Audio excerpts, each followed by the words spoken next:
Hey everyone, welcome back to another episode of This Week in Niche Pursuits News. And we may actually have some good news this week, Jared. The June 2024 Google Spam update is just completed, just this morning. And we may have some early results that are good. There's been some chatter on Twitter of people that had their sites hit with the helpful content update that are showing a little bit of an uptick. And so we're going to jump into that and talk about that.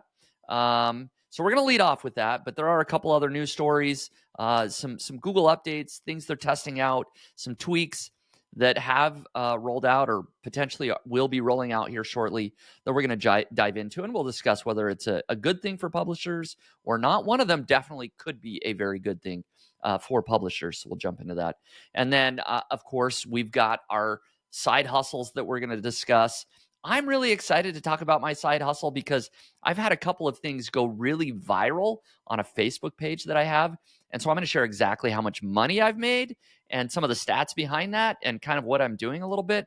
And it's all very, very fresh, just happening like this week. So we'll jump into that. You're going to talk about your newsletter and some other things that you're doing with that. And then we're going to bring it home with weird niche sites.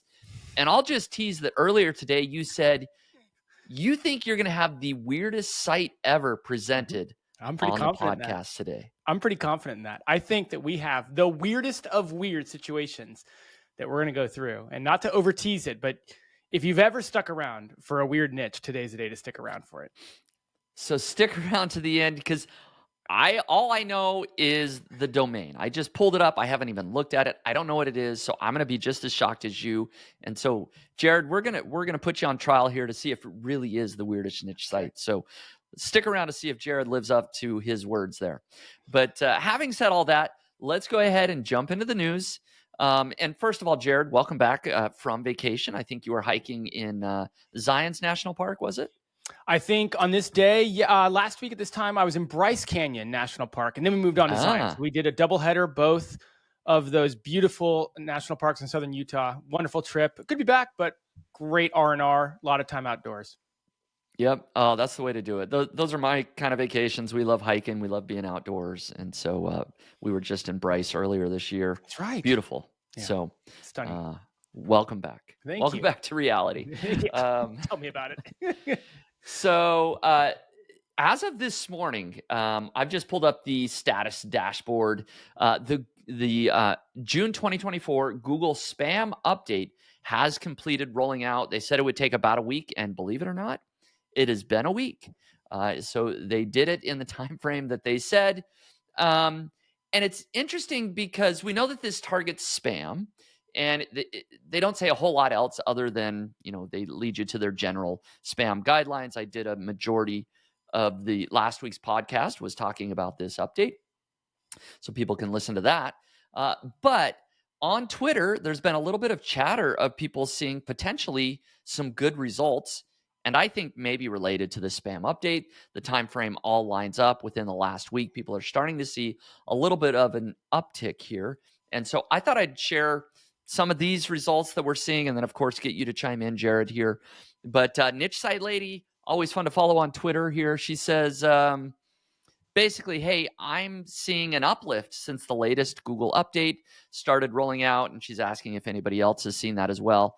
So if I click on this, you can see her screenshot that there definitely looks like there is an uptick in traffic, right, over the last few days for her.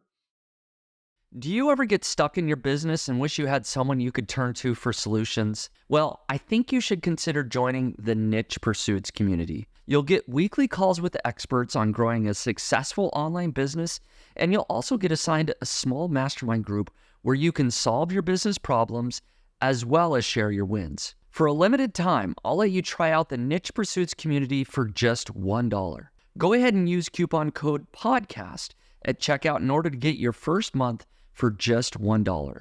Again, that's coupon code PODCAST. Go to community.nichepursuits.com today and see what it's all about. And maybe I'll see you on our call next week. Thanks a lot. And which is excellent. She's up to, it looks like 8,000 sessions in the day. And then Lily Ray chimed in. She follows the industry closer than anybody, I think, and she noticed a tiny bump among HCU sites. So she is saying in her sort of research, other people are chiming in. Some say none.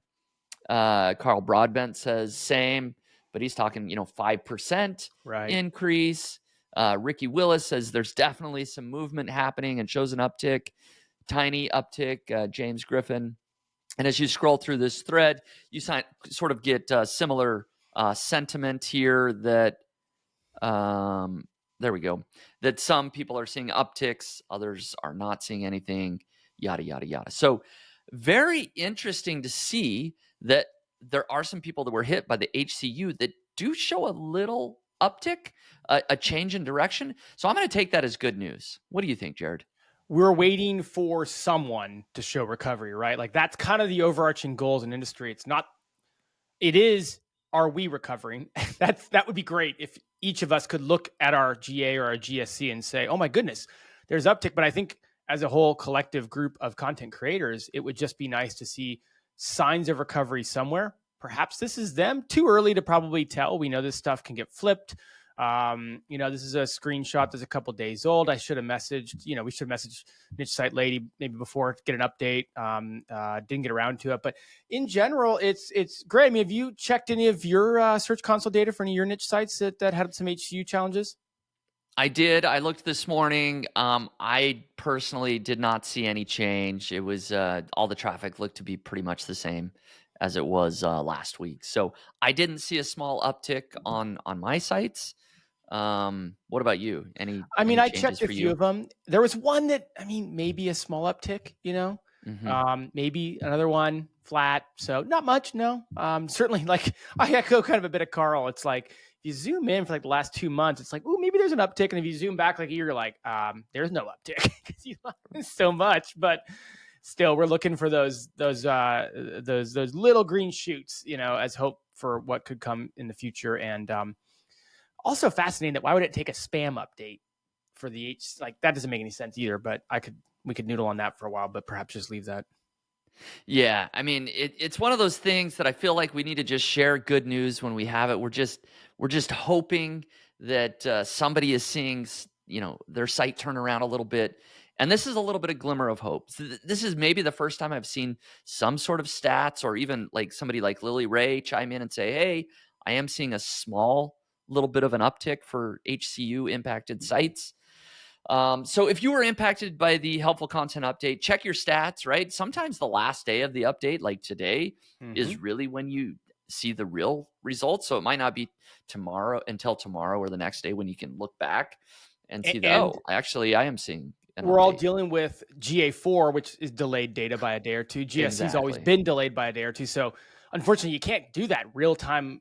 GA Universal was always like you could go hour to hour, compare last week this hour to this week this hour, and actually look at it. Now we got to wait a couple of days. So if you're listening to this on a Friday, it'll be a day removed from the spam update, but by Saturday and Sunday, you should be getting some data from the full update at that point and then beyond. Right. So there you have it. The spam update is complete. So as far as we're aware, there is no official Google update happening right now. But hold on until next week, because who knows when they'll release another core update, which of course would be a much bigger update at that point. And I'm still hopeful for that some of the things that Danny Sullivan and others have said, that, hey, maybe Google is actually looking at helping smaller publishers in some small way. So we're going to carry on this little bit of good news into our second story, because sort of the big story of the year has been Google AI and AI overviews rolling out. And how does this impact us as publishers? Are we going to be getting more or less traffic to our websites? It's been very hit and miss, because Google tried testing out up to 84% of the queries, if you remember, sometimes showed an AI overview. Then they scaled that back down to like 15%. And so the number of queries getting AI overviews is fluctuating rapidly right now. It's a very much an ever-changing environment. So we don't have a good grasp on how much these AI overviews are going to impact traffic to our sites. But people are now seeing, as I'm sharing on Search Engine Land, written by Barry Schwartz, of course, that Google is testing AI overviews with link cards at the top of the results. And so this screenshot here really, it shows it better than I can even sort of explain it, right? Essentially that the cards here are now on top of the actual answer. Whereas previously you would get the AI paragraph or the AI overview, and then you'd get the link to the websites below that.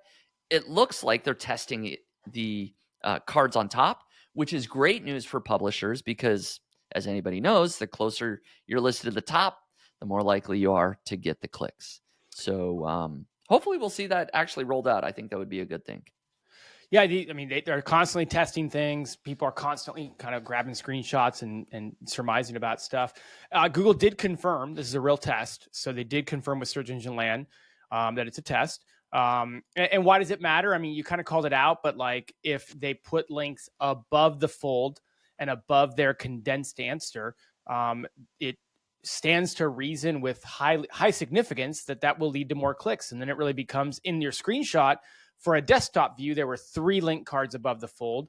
Would have loved to have seen a screenshot of a mobile view. Is it 1 card? Is it 2 cards? Is it 3? It's probably 1. Maybe I'm surmising, but then it becomes about optimizing for that because that's a big deal. That's a bit like optimizing for a featured snippet because you're not living in the bottom of the AI overview any longer where they've already given the answer. You're living above the answer.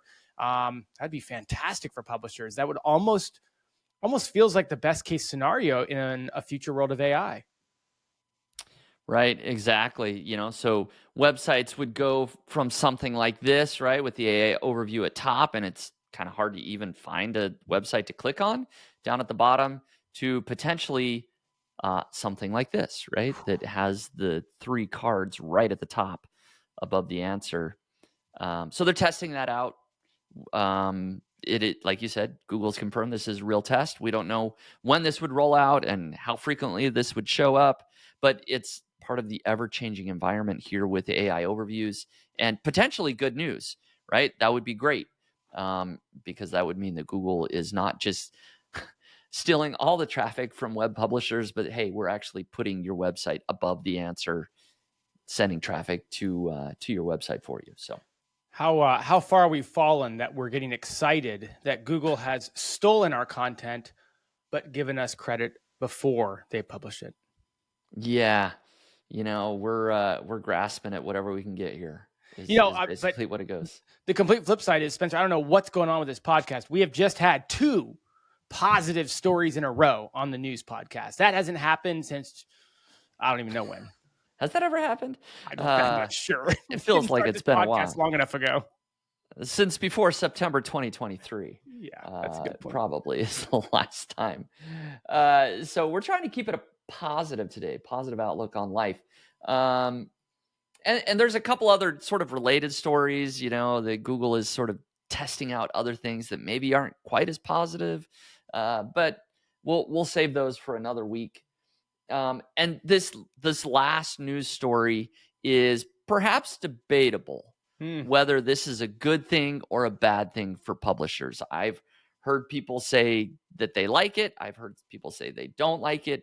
So we'll leave it up to the viewers to decide, and we'll discuss it here. So the last story we'll cover here is that Google is dropping continuous scroll in search results, right? So continuous scroll launched with mobile search in October of 2021, and then on desktop in December of 2022. So it's only been a year and a half. I didn't realize it had only been that long since continuous scroll. Feels like forever. Yeah. So, of course, people, here's a nice little graphic of this happening. Before you would just scroll and it never went to a page 2. It just populated more and more and more results as you went. The positive side of that, potentially one way to look at it, I don't know if there's any data to support this, but that if you were on page 2 or 3, most of the time people just stick on page 1. But with the continuous scroll, maybe they would scroll a little further and actually see position 12 and 15 and 20 to get to that page 2 or maybe 3. and see your website more often. But now it's gone back to sort of call it the good old days, where down at the bottom you've got the 1, 2, 3, 4, 5, the pages that you can click on, go to page 2 or 3 or 4. And maybe it's just because I'm old school, Jared, but I kind of like the non-continuous scroll. Personally, when I'm looking at results, I like to see the first page, and then if I want to go on, load up a second page for me. Click on page 2. Do you have any reason besides just nostalgia? Just personal experience, I guess. I guess I just feel like it gives me a little bit more control in a way, right? Instead of just being thrown a bunch of results when I just slightly scroll, it's like I'm in control. I click to, okay, I want another batch of results. I didn't like this batch. Show me another batch. So it feels like I'm taking the action a little bit more. It feels like much ado about nothing. And I would want to caveat that with, are there any, I haven't seen a study on the difference on clicks to page 2 type listings, i.e. spots 11 through 20 for continuous scroll versus not. But it feels like so few people get to page 2, whether it's on the same page but buried lower and needing to be not non-paginated, or actually clicking through to a paginated result. I just wonder how much of a impact it's going to have one way or the other. I'm wondering if Google almost looked at it several years in and said it's not having much of an impact on user experience, period. I totally agree with you, though, in what you said to begin with, which is, hey, if you're at spot 12, it stands to reason that this removal probably lowers the number of clicks you get. Right. The pagination effect that's being reintroduced, meaning I now need to click on the 2 or the next button to get to page 2, will probably decrease the number of people that will be experiencing those results.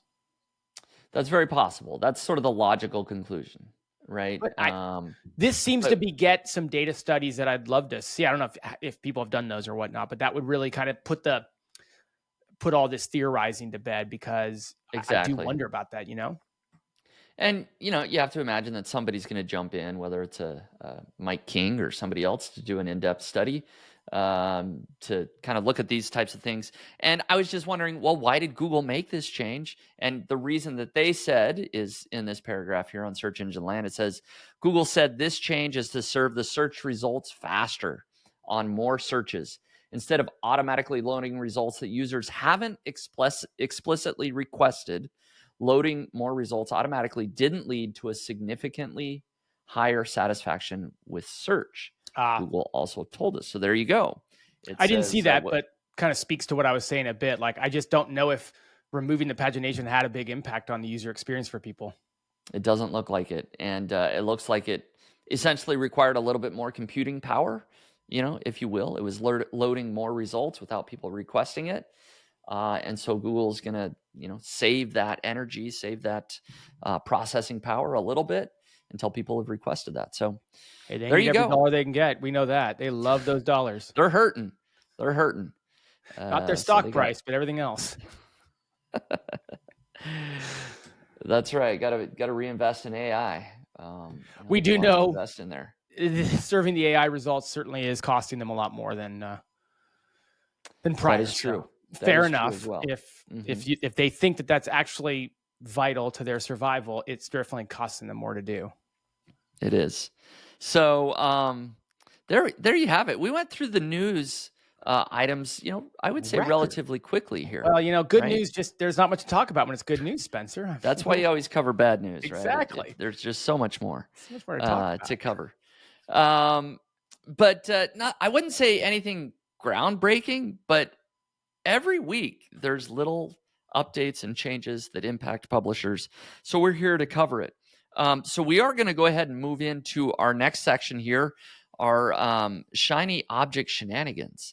And my shiny object has been a very shiny object for me this week, because I just can't stop checking my Facebook stats. You need to call it, instead of the Shiny Object Shenanigan, for this week, it's your Sparkling Object Shenanigan. There you go. Yeah, whatever the next level. that blinding light side hustle here. So let's see what I can share here. So basically, I don't want to confuse people because I've talked about a brand new Facebook page that I've done a 30-day challenge on. I am not talking about that this week. The Facebook page I'm talking about is for a different niche, and it is like a completely random out there niche. Could probably be on our weird niche site, show at some point. That I've had this page for a year and a half ish, something like that. And I've talked about it before on the podcast. So it's a page with about 65,000 followers now. And at the beginning of June, this month, June 3rd, I got accepted to the Facebook bonus program. And as a result of that, I said with the person I'm helping me run this page, I said, we need to start posting more. And so we ramped it up to 15 posts a day, with most of that just trying to get more and more engagement on Facebook. Whereas previously, we were trying to send as much traffic off Facebook to our website because that's where I made money. Well, it's like, hey, I have this whole new revenue stream. Let's see how much engagement we can get. We're going to post 15 times a day. And so let me share how much money I've made, and then I'll jump into exactly how I did it here. So I think I'm sharing the right one. That's always, the tough part here. Here we go. So this is just a screenshot. You can see that as of just right before I hit record on this podcast, I'm at $1,474 in earnings since June 3rd. I have 6 days left in the earning period. So in a 1 month period. So I've been at it for about 3 weeks. $1,474 is way beyond what I expected. I was thinking maybe $200 to $300 in earnings, and I would have been happy. So I'm blown away. And just in the last few days, like we've had, I would say 3 posts in the last 3 to 4 days that have legit gone viral, like been seen by more than 1 million people. Huge. And so I'll just share the stats of one of those, our biggest one. I've got a screenshot here. This particular post, I'm showing the post insights. Post impressions, 8,700,000. That many people scrolled past it or at least saw it in their feed. Almost 9 million. And then the number of interactions or engagement is just the number of reactions. So people that have liked it or loved it or laughed at it or, all those things, 118,000 Insane. people have liked the post, over 25,000 comments on the post. And these are just hilarious to read because I looked at some of them. And just like a super engaging post. This is the most engaging post. But we have had 2 others in the last few days that have reached well over 1 million impressions. Another one has like 30 or 40,000, thumbs up. The other one's close behind it, like 20,000. I don't know. So 3 posts that have just gone berserk and have led to the bulk of the almost $1,500 in earnings. And so I know people will probably see the number of link clicks, 365. It's like nothing. We added a link like after these posts went viral. And so it's kind of an afterthought. So the fact that we got any traffic to our website, like I'm cool with that. That's just kind of gravy. That wasn't the point of that. And I actually think that the stats aren't quite right because like yesterday, the website got almost 4,000 visitors. And I have to think that more than just 300 of those came from, this post, for example. Anyways. Those are incredible results. Obviously. It's crazy. Yeah. I think anyone would take that. I mean, I have so many questions I could ask you. I'm trying in my head to prioritize which 1 or 2 I get to ask you live on the podcast. So let me try to prioritize.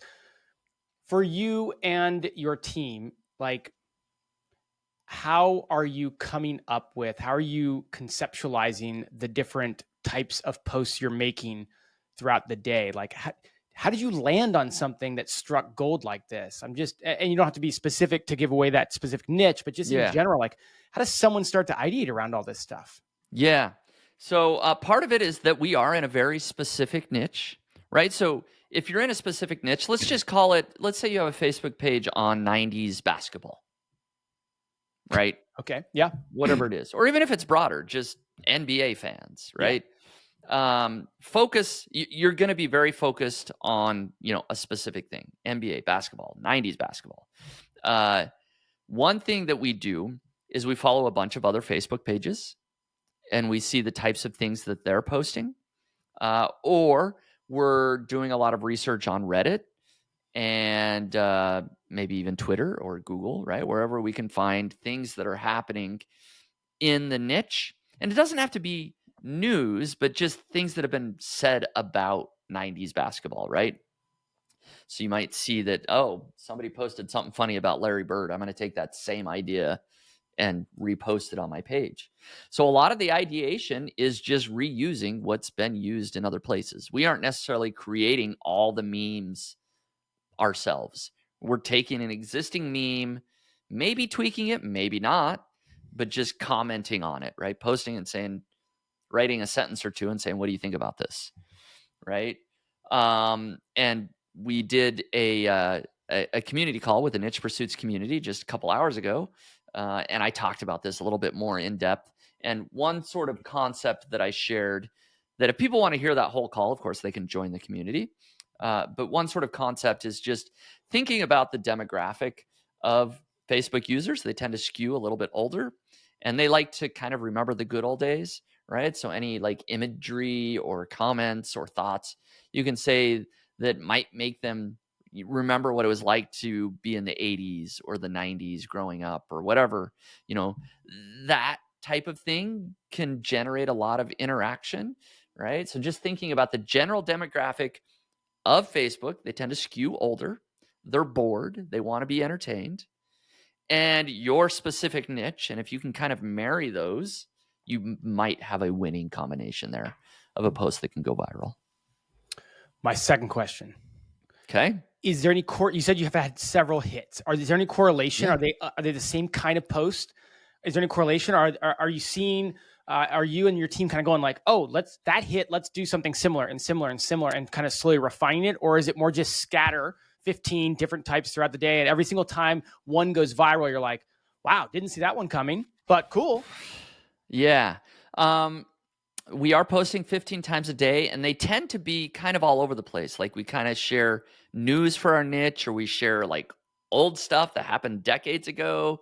I will say that the 3 that have hit this week are all similar in that they are all like sort of nostalgic type posts, right? Like things that happened a long time ago, right? Like images that are like, this happened 30 years ago, or here's a picture of something from 40 years ago. Remember that, type thing. All 3 of those kind of went into that vein, which is an interesting finding for us because the original concept of our niche was more to be like news, like happening, like this just happened today.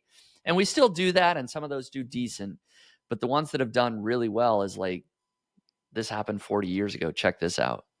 So it's kind of interesting. It's almost like, hey, do you remember when Google didn't have continuous scroll? The nostalgia of the search experience. That's a great example. We could probably think of some here on the fly of just like exactly that. Remember what Google used to look like, Hey everyone, Spencer here, founder of Niche Pursuits.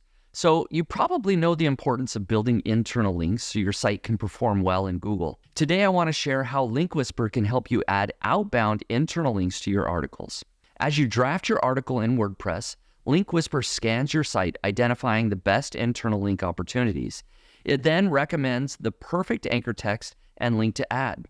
With just a click, your content is updated with new internal links. No more expensive tools or tedious manual site searches. Link Whisper does the heavy lifting right inside the WordPress editor. Say goodbye to the hassle of internal linking. With Link Whisper, you can focus on what you do best, creating great content. Use the coupon code podcast today and get $15 off. Elevate your website's internal linking with Link Whisper now. Building smart internal links just got easier. Go to linkwhisper.com today and be sure to use coupon code podcast to get $15 off. That type of thing. Yeah. Tends to resonate well with people. All joking aside, cool. Those are probably my two highest level questions, but I think that does help a lot. Like, this is fascinating on so many levels. Congratulations. Yeah, no, thank you. And I guess related to this, I don't want to take up any more time other than good news. I finally got accepted to Journey by Mediavine. I saw that. And that is for this site as well. And the early results are very good. I think it can take up to a month to really get the RPMs where they're going to be. But it's only like 3 days in. RPMs are double what they were on Ezoic already. And I'm hoping that they just grow even more. So I'm very excited now about this particular site. It's earning more on the site and it's doing great on Facebook. It's like, I might actually have a real business model now.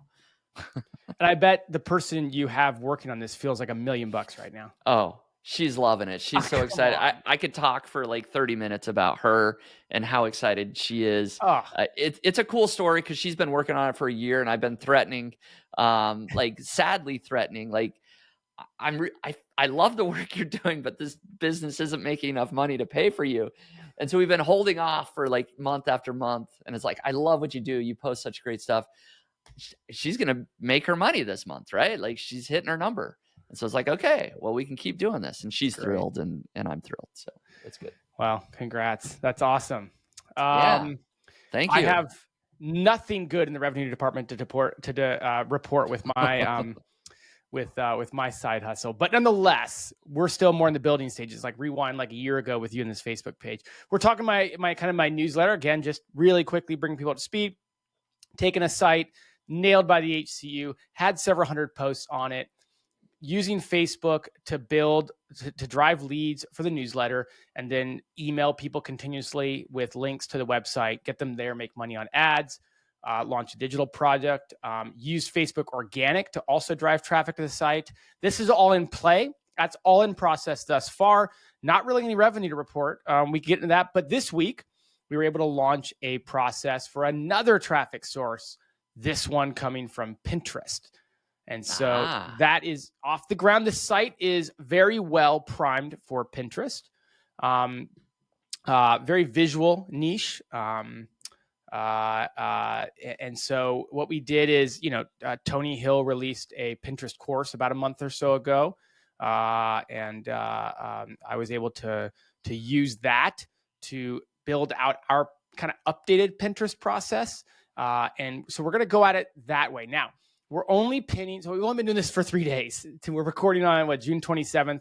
We started this June 24th. So I will give you the results for after 3 days, but don't get excited. But so what we're doing is we're kind of warming the account back up. Now we had a Pinterest account for this website, this brand, but I mean, we hadn't pinned to it in, I don't know, probably since last summer before things got, really ugly in that space.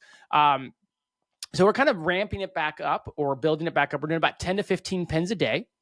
We are using AI images for the most part, designed in Midjourney. A lot of back and forth to get that because you want them to look good, but not too good, right? Like you want them to look realistic and not weird. So especially, you got to be careful there. So a lot of back and forth to get those prompts right, and then got that process over to a VA. A VA is doing all the work on creating those images. We built out a bunch of pin templates. Used Tony's software for that, Pin Clicks, to kind of do some research on what worked in our niche. We're testing 3 different styles of pins, kind of get some results back on that.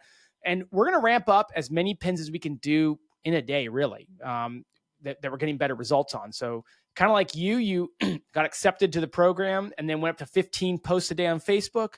We'll start at 10 to 15 and we'll just kind of pace ourselves up as we see progress. So, also a lot of work having to be done on the boards, we kind of weren't maybe taking the best advantage of them, I learned. So we did a whole cleanup of the boards before we launched. And then now we're creating a lot of new boards with new styles of pins. So It's a lot of work in the beginning. I'll be honest with you. It took a little longer to ramp up or to get off the ground than I thought. I was hoping we'd have this going like a week or two ago, but we got it off the ground on June 24th, 3 days in. Want to hear the results? I do. 41 impressions and 4 total engagements. 4 total engagements. Well, you're not getting me real excited to try it, but it's only been 3 days. No, I wouldn't get excited about it. But on the flip side, quick update. Here's some good news. We are approaching 5,000 subscribers for the newsletter. Ooh, okay. Now that's some serious numbers. Right? That's pretty good. Yeah. We're 2 months in now. And we're at 4,647 subscribers. Okay. That's good. That's solid. Yeah. So, a lot of kinks to still work out. There's so many moving parts with this. There's so many things that you could be doing well, but if one thing along the way isn't going as well, then you're just not going to end up making as much money as you could. So there's so many positives to report, so many other things that need working on. It's just a constant iteration. It's a constant tweaking game with this. I mean, reminds me of using SEO to build a site. Like you constantly have to be publishing good content, building out that the topics on your site, updating old content, doing good internal linking. Like it's not the same stuff, but it's just similar mindset applied now to something different for traffic generation. So, right. And I think your update is a good one, a good reminder that, business doesn't happen all at once. It's a lot of little things. It's a lot of testing things, right? And Pinterest may take off for you, right? But it's going to take a while. It's a lot of work. And I can't think of anything that you do that as soon as you start it, within a week or two, like you see results. Like it's a snowball effect. You might get the Pinterest going, you might get the Facebook going, the newsletter's growing. And hopefully when you look back in 6 months or a year, you're like, okay, we got something here on our hands. And so it's that consistency showing up every day, even when you only get 4 clicks on Pinterest. The dangerous trap a lot of us fell into was that we focused exclusively on using SEO to drive traffic to our sites because we got so good at it. And there is a power in focusing on one thing. And then a lot of us, again, I have an agency, so I don't rely on my content websites, but a lot of those were hit by the HCU. And a lot of us now are saying, man, if we go back to the drawing board with how we build brands, websites, whatever you want to call it these days, whatever buzzword you want to use, we want to focus on multiple traffic sources. So we're kind of not trapped into one like we used to be. But to your point, spreading yourself across multiple traffic sources and building those out, inherently, you're not able to put as many resources and time into each of them individually. And so it's not out of line to expect it to take longer for each of those traffic sources to build up. Right. Yep. But a good update nonetheless, right? I mean, almost 5,000 newsletter subscribers. So I'm excited to see where you take it, what happens. And hopefully Pinterest, now that you've got the system and the kinks worked out, I mean, that's probably the hardest part. Hopefully that starts to gain a little bit more traction over the next month or so. I will say, when you go on vacation for a week, you tend to focus most of your non-vacationing efforts at work on the essential stuff. So literally the definition of side hustle, I haven't put a lot of time into side hustling in the last week or two. So just as another caveat, my update was always going to be a little thin this week because I'm coming back from a week of vacation. And that makes a lot of sense. Yep. And that makes a lot of sense. So it is summertime. It is summertime. Okay, so let's move on to our weird niche sites because boy, oh boy, I'm excited to jump into what you got to reveal. But first, we're going to tease yours all the way to the end. Okay. I'm going to share my weird niche site. And this is just one that I ran across in my day-to-day business. I was kind of doing things and I ran across this website actually using it. I was like, that actually is kind of a weird niche site. And so I thought I'd share it here today. So have you ever wanted to see somebody's thumbnail on YouTube, right? Like you click on their video. Once you click on the video link, the thumbnail's gone. You can't just look at it and study the thumbnail, right? So there's a URL you can go to if you remember it. There's, kind of a YouTube, if you put in the right prefix and subfolder and whatever, you can copy the YouTube URL into there, and it will show you the thumbnail. But I found a website here, and maybe I'll start sharing my screen. It is called this great URL here, get-youtube-thumbnail, getyoutubethumbnail.com. Creative. Okay. And all it is, let's go here. I'm going to go over to YouTube and find a URL. Oh my goodness. You're going to love this one. This literally just popped up on my homepage. So, so if I come over here, I grab a URL and then I pop it in here and I get YouTube thumbnail. Something should have happened. Hopefully there. Look at that. I vaguely recognize that person, and I mean vaguely. There is a very excited Jared Bauman on there with a Link Whisper tutorial thumbnail, and that's a good video, by the way. Which is a great video. People should check it out. Actually, it's doing pretty well. It is. It's like over 4,000 views on that, but it can come in handy, right? You can, if we're sick of looking at that one, you can come over here. You just grab any URL you want, and again, pop it in. I mean, I hit enter instead of the button, and there you go. Now we got Ricky from Income School, right? It gets the URL for you, and then you can save that, or you can do whatever you want to do with that YouTube thumbnail. So it comes in handy. It's obviously just littered with ads. That's how they're making all their money, right? Tons of display ads, and you can give a tip here, apparently. But I don't see any other pages. Like, this is it. Like, entire website is what we're looking at. So just to share some stats, over on Ahrefs, it does rank in Google for a few things. It's getting about close to 9,000 organic sessions a month, and it ranks for, let's see, get YouTube thumbnail, get thumbnail from YouTube, get thumbnail from YouTube video, YouTube thumbnail URL. All those types of keywords. And EMD for the win. EMD for the win. And what is another interesting thing is that there are tons of competitors. So there are? Oh yeah. So if I type in get YouTube thumbnail and share this tab, because I typed in essentially the domain name, right? It ranks number 1. But then there's uthumb.net, there's YouTube-thumbnail-grabber, and I thought there was a couple others, but there's at least 3 or 4 niche sites that are dedicated. That's all they do, is this exact same thing. And so in terms of overall traffic, we got about 9,000 organic sessions a month. And then according to SimilarWeb, you get a lot of people going there directly. And so it gets about 144,000 monthly visitors, right? I mean, you got to imagine 144 with a site with that many, kind of ads, RPMs. I don't know what RPMs would be in that, but I mean, what are you making? 2, 3, 4 grand a month, probably. Right. Yeah. I think that's, maybe safe to say a couple grand, right? And it's not obviously very complicated to probably create that website. And so serves one niche, one purpose. You want the thumbnail, you can go to this website and get the thumbnail.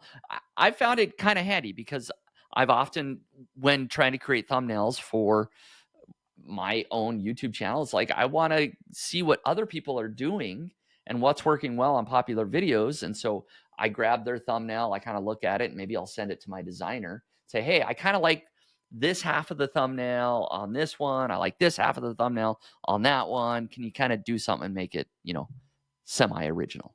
And so comes in handy quite a bit. But yeah, maybe a cool little niche website that's making a couple $1,000s a month. So there you go. That's my weird niche site. Kind of see why it ranks better, because I know you did a search and you're cookied, so that's why it came up. But when you looked at the organic search results, the organic keywords, it was ranking number 1 for all these. I'm trying to figure out what makes this site better than the competitors. I mean, it's a DR27. I was looking at its links, maybe feeling like it had a really good link profile. Here's a funny one. It's got a link from neilpatel.com, but it's some random French translation of Neil Patel's site. It's /BR. Looks like a French, really? Like a French translation, but it's got a backlink from that. It's a little awkwardly placed. It's clearly, I would say, like maybe a link insertion because it's in French, and then all of a sudden, get YouTube video thumbnail image. It's placed in there as the anchor text. I don't know. It's just kind of almost random. Maybe not. I mean, I don't want to, but I mean, don't want to call anybody out. I'm trying to see why this one ranks so much better. It's yeah, but I don't know. It's a really helpful. This isn't a weird niche as much as it's just a really helpful, website. Yeah, helpful. Just something I ran across this week last week as I was doing my research. So I like it. I might save this one and use it, kind of like my my tree.fm music. There you go. Indeed. Well, here we go. We've teased long enough, Jared. I can hardly stand it anymore. I feel the weirdest niche site of all time. I'm a little nervous. I have to admit, I'm a little nervous right now. Mm-hmm. You make these big claims. I hope it leads to good numbers for the podcast because really put myself out there. So full disclosure, I had prepared a weird niche in the doc, in the agenda, ready to go, and I pulled the plug on it a couple hours ago now. Yep. I got a DM from Suzanne Jackson, and she shared this site with me. And I was like, what does this site do? And she's like, I don't know. Not a lot. And I was like, all right, let me look at it a little bit. And it is weird and fascinating all at the same time. So I'm going to tell you guys the backstory, but first bring it up and let's show it on screen. The website URL is 1millioncheckboxes.com. It is 1 million checkboxes. And so I see a bunch of checked and unchecked boxes, just a huge grid of boxes. Yep. Some are blue and green and yellow, and it's counting some sort of number of boxes checked in the top right corner. You are exactly right. This guy... Am I seeing what you're seeing? Yes, you're exactly right. This guy is trying to get 1 million check boxes. And people can check boxes. And again, I think this is what it is, by the way. So I might be wrong on this. You can check boxes and you can uncheck boxes.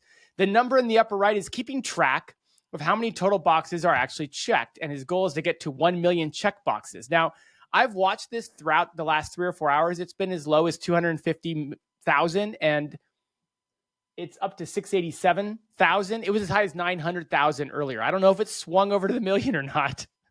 Wait, so you're telling me as soon as I'm checking these boxes. Yeah. So if those go unchecked, somebody is unchecking those right now? Potentially. Yeah.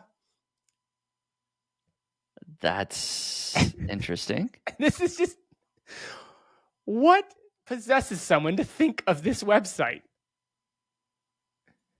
Checking. Okay. And then in parentheses, checking a box checks it for everyone. Yeah. An exclamation. And you can uncheck other people's boxes, to my understanding. I think that's what's happening is because I checked a bunch of boxes and then they got unchecked. Yep. So, okay. Let's take a pause on how weird this site is. And let's talk, because here it gets weirder. Spencer, this site is a week old. It's only a week old? It's 1 week old. And I found the tweet the tweet exchange of this whole thing. Let's go to what I provided you in the agenda here. So this is by a site. By a guy named Nolan, and he's published on Twitter about this. And let's see. Let's pull it up on screen. It was not long ago. It was less than a week ago that he bought this domain, and he. Okay, I'll pull that one up. Yeah. Again, I correct me if I'm really kind of catching up late here, but he basically bought a domain and did what all of us do when we buy domains. We're like, I'm totally using this, and then you never end up using it, right? And so he's like, posted on June 21st, so 6 days ago at time of recording. I bought a good domain. I swear I will use this one soon. Okay. And not that many people liked it. 13 likes. 13 people liked it. This guy's got a couple followers. Like, it's not a big deal. Yeah. So now go to the tweet he published that he has pinned. from June 26th, yesterday. Yesterday, Spencer, I made a website. Whoa. It's called 1millioncheckboxes.com. It has 1 million checkboxes on it. Checking a box checks it for everyone. That's it. Have fun. One day later, it's gotten 9.1 million views. Insane. And 40,000, likes, which I'm going to do now. 1,100 comments, 5,500 reshares, retweets. And I have to assume this is how the website launched. It's a DR0 site, DR0, and it currently ranks for one keyword. At least that, which is probably the domain or something. I didn't even click on it, to be honest with you. Yeah, probably. Wait, you got to go back though. I love this. 1 million. Yeah, you got to go back. I love it that it has 1.1 thousand backlinks and 1.1 thousand of them are new. Yeah. That's a lot of backlinks to be. It's a lot of backlinks that have been picked up, and I would imagine they're all from the last couple of days. So I don't know what this site's purpose is. Look at those. All those links Hacker are picked up. News, Y Combinator. Yeah. So that's pretty good. So I don't know what the site does. I don't know if it monetizes. I don't know why he made it. And it's quite literally a viral success story happening in front of our eyes. Look, it's 712,000. I feel like, is something going to happen when I get 1 million? I don't know. When it hits 1 million? Well, it was at 900,000 before we started recording. I thought maybe it would be done. Yeah. I thought maybe it'd be done and something would have happened before we even did the podcast, but now it went back down to 600 or something. Maybe that's part of the virality is you get addicted and you just want to see it hit 1 million. I don't want to get too far into it, but is this almost playing the positive, glasses half empty people versus the glasses half full people? Some people show up and they're like, I just want to check boxes that aren't checked. And other people are like, I just want to uncheck boxes that have already been checked. And they're pitting these people in the world against each other. I don't understand what these, I can't check the yellow box. My daughter was in here during lunch while I had this up, and she's like, Daddy, what is that? And she's like, why are there different colored boxes? I'm like, I don't know. And she's like, they should have a little key over there that tells you. I'm like, you're exactly right. They should.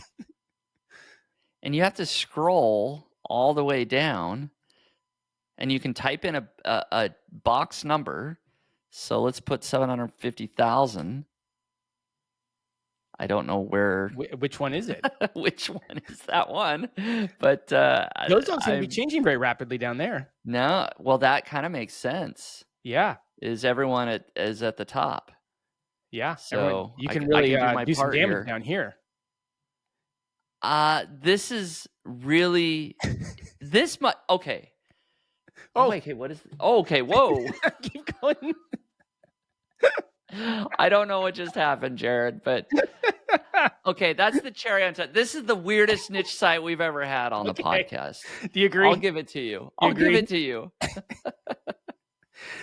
I mean, that's why I had to switch it last minute. I'm like, this is the weirdest niche site ever. Yeah. Susanna, it's funny. A little bit of a hat tip on this one. She's the one who sent this one over. It's kind of funny because it feels a little bit like the site that I shared. I think it was 2 weeks ago. No, the $1 million homepage. The million pixels, right? Yeah, the $1 million homepage. Yes, that's what I thought about first. The whole point of this is just to check 1 million boxes. There is no point to the website, kind of like the $1 million homepage. You're not really paying for anything other than, to say you were part of the $1 million homepage. It's just, he does have a little money button up in the upper left. I would just be guessing if he's made a dime on this. I have no idea. So let's click the money button. You can buy him $1. And other people, it has a continuous scroll here. This is awesome. Somebody spent $20, $5. Oh, look at that. Okay. 30 supporters. All right. So 30 people. So he's made at least $30, but you can see more than that. 5, 3, 5, and it. So he's not going to make a lot of money. Probably. If and we didn't go through it here, but you could scroll through his tweets because he's kind of live tweeting as he launched this thing, and he is sharing this thing is destroying the servers. He had to pull it down for an hour or two. It's all right. Here we go. 14 hours ago, I have been firefighting to keep the site up for 14 hours straight. It's 3 a.m.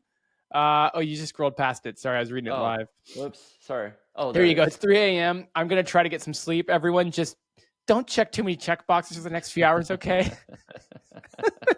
It's like, please.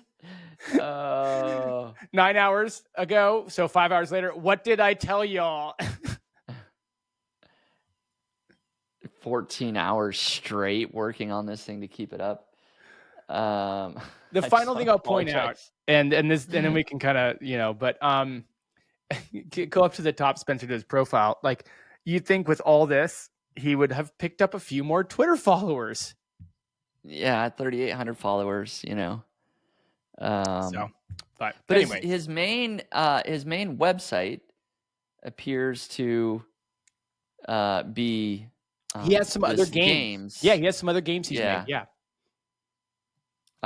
So he appears to be a game maker, right? So this is kind of right up his alley.